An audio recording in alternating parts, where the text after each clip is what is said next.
Ready? Yep.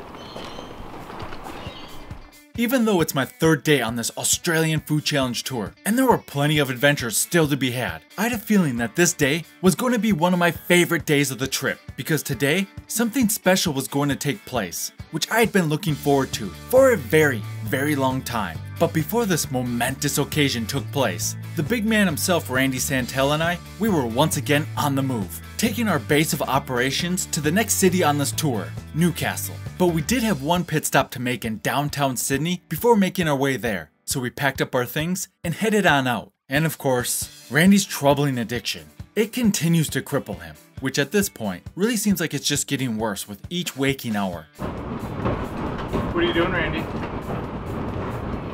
Well, we posted a video today, so I am letting my Instagram subscribers know that it is available. What he really meant to say that he's helplessly feeding his addiction. He just hasn't come to terms with it yet, but we're gonna keep at him. Maybe one day there'll be hope. Now, once we made it downtown, we arrived at our destination, which happened to be the building where one of Australia's top morning shows, Sunrise, is broadcasted, because they were actually going to do a segment inside the studio with the big man himself about the tour.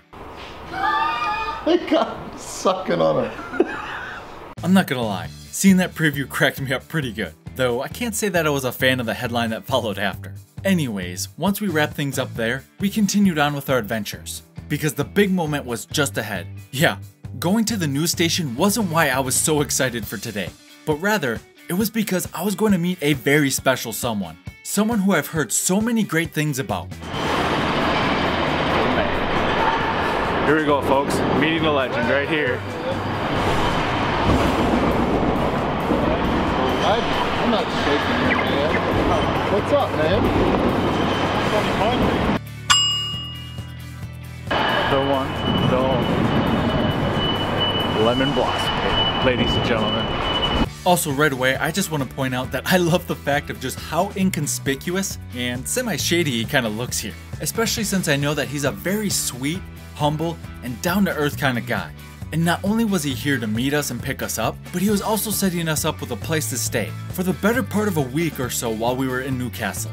Which, I've said this in previous videos, but which again, I can't express how nice this is to have a base of operations like this, as opposed to other trips where every day you're traveling to a new city, taking public transportation, all while carrying your gear in a giant traveling backpack, then having to find a motel or hostel to stay at the end of the night. Having a base of operations like this, it's so nice to have something like this to come back to and relax. So after taking some time to settle in, we were back on the move, because today's adventures weren't over, as we were making our way to watch Lemon's soccer game, which I personally thought was fun to watch and I enjoyed myself a bit. As for others, well, I really can't say.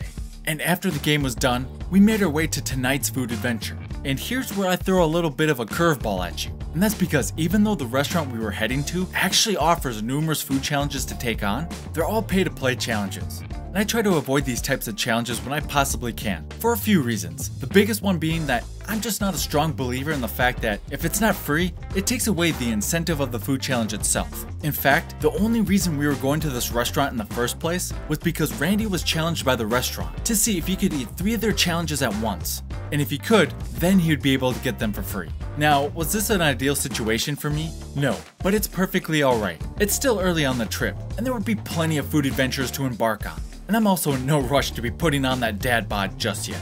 Also, I'm not gonna lie here, while I was filming Randy taking on these challenges, especially during the last part of the challenge, just seeing how miserable he was looking, and the fact that he spewed his guts out within a minute of being declared a winner, even if the restaurant extended the same challenge to me, by that time, I lost a good portion of my appetite. And like I said, it wasn't ideal, but hey, sometimes that's just the way the cookie crumbles. So if you enjoyed hearing about this little inside scoop, let me know in the comments down below, or what you thought about these adventures in general. And to see what happens next, tap the video on the screen, or click on the link in the description down below, and I'll see you there.